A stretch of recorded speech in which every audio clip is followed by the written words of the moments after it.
moi, c'est avec un réel plaisir que je viens partager le peu que j'ai appris de l'autre côté et échanger aussi avec vous parce que c'est un moment pour moi toujours d'information, de partage. C'est un moment dans lequel on essaye de se donner des informations parce que notre secteur, c'est un secteur très important pour le développement d'un pays.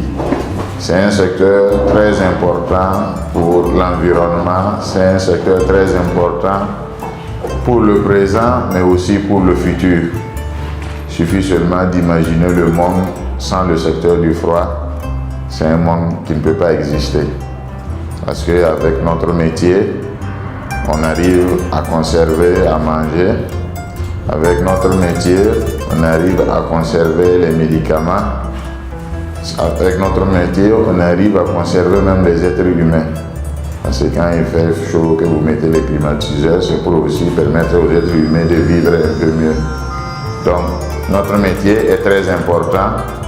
Malheureusement, il est connu seulement par un peu d'entre nous, nous qui travaillons dans le secteur du froid, mais le monde entier, les quelques milliards d'êtres humains qu'on est sur la Terre, nous avons tous besoin du froid. Circuit simple, et comme vous voyez, vous avez des circuits que la partie HP, c'est toujours la sortie du compresseur jusqu'à l'entrée du détendeur pratiquement. Ok? Donc, cette partie, vous avez le compresseur. Ici, c'est un compresseur qu'on n'a pas justement identifié le modèle du compresseur parce qu'on va revenir sur les compresseurs. L'échangeur, dans ce cas, le condenseur.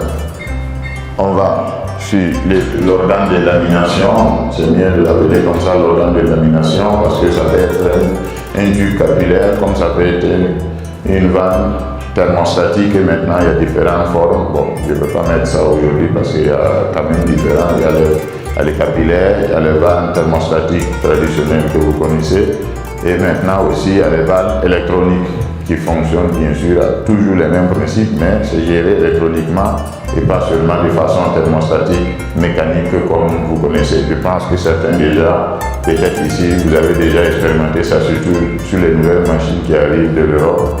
Et surtout les grosses machines, les petites machines, vous ne verrez pas ça, mais dans les grosses machines de réfrigération ou de climatisation, vous pouvez avoir des bandes d'expansion électronique. Et bien sûr, vous avez le condenseur. Comme vous voyez le système frigorifique, le principe c'est quoi? Il y a un scientifique qui disait rien ne se perd, rien ne se crée, tout se... Voilà. Par rapport à l'utilisation du manomètre électronique, et en plus de cela, on a vu le fonctionnement des différentes flux qui sont interdits, qu'il ne faut jamais mélanger, le 406 et le 407 et le 410 qui ne doivent jamais se mélanger. Bon, par rapport à la dangerosité et plus certains trucs qu'on ne maîtrisait pas, mais on était dans le doute et qu'on a pu apprendre aussi à gérer vraiment le site. C'est fait de telle sorte que nous, étant techniciens, ça nous arrange parce que ça fait que dans le domaine là où nous sommes présentement avec le réchauffement climatique, bon, on a fait des formations, mais ça nous assure encore par rapport à ce qu'on est en train de faire pour éviter à ce que le climat se réchauffe.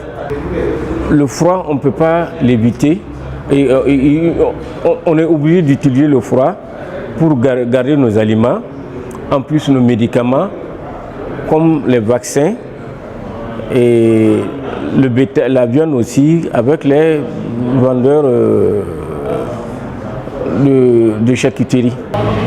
On veut suivre une formation sur le circuit frigorifique et le fonctionnement. Cette formation nous a apporté vraiment beaucoup de connaissances. Parce que depuis que nous sommes dans ce domaine, c'est rare que nous ayons des formations sur ce domaine et connaître exactement comment fonctionne le circuit frigorifique et les composants. Donc ça nous a apporté beaucoup d'avantages et ça a permis de découvrir les différents types de gaz qui vont bientôt nous parvenir dans quelques années. Donc c'est surtout ça que j'avais à dire. Oui, on a appris de nouveau, par exemple, je prends le 407 et le 410, qu'il ne faut jamais mélanger, faire un complément. Ça, je ne le savais pas. Donc on dit que c'est le même fluide, mais ils font le même travail. Mais on ne doit jamais les mélanger. Donc ça, c'est très très important. Parce que le risque d'accident dans le travail, là, ça peut arriver par méconnaissance. Par exemple, je prends le cas du R600 qui était sorti nouvellement. Les gens ne savaient pas que c'était de l'hydrocarbure. Et ça fait des victimes. Donc, compte tenu de tout ça, comme M. Sakandé, il a le cœur ouvert, on le remercie grandement par rapport à tout ce qu'il fait pour le Burkina et pour surtout les techniciens aussi. Aujourd'hui, nous avons parlé du système frigorifique dans sa conception de base et des technologies de différents types de compresseurs qui sont produits sur le marché. Et en dernier lieu, on a parlé des systèmes de groupe manométrique qui est un outillage fondamental pour le technicien en froid. Comme j'ai souvent souligné, nous sommes dans une perspective de formation continue. Nous avons beaucoup de techniciens qui ont appris le métier, mais n'ayant pas les éléments de base de la thermodynamique. Donc, cette formation ou ces formations, c'est une opportunité de partager avec eux les fondements de la thermodynamique, ce qui fait le fonctionnement d'un groupe frigorifique, et aussi les enseigner quels sont les outillages nécessaires et aussi les mettre à jour sur les nouvelles technologies dans le domaine, de telle sorte qu'ils puissent gérer de façon efficace l'énergie. Parce que le système frigorifique, ça consomme de l'énergie et ça donne de l'énergie.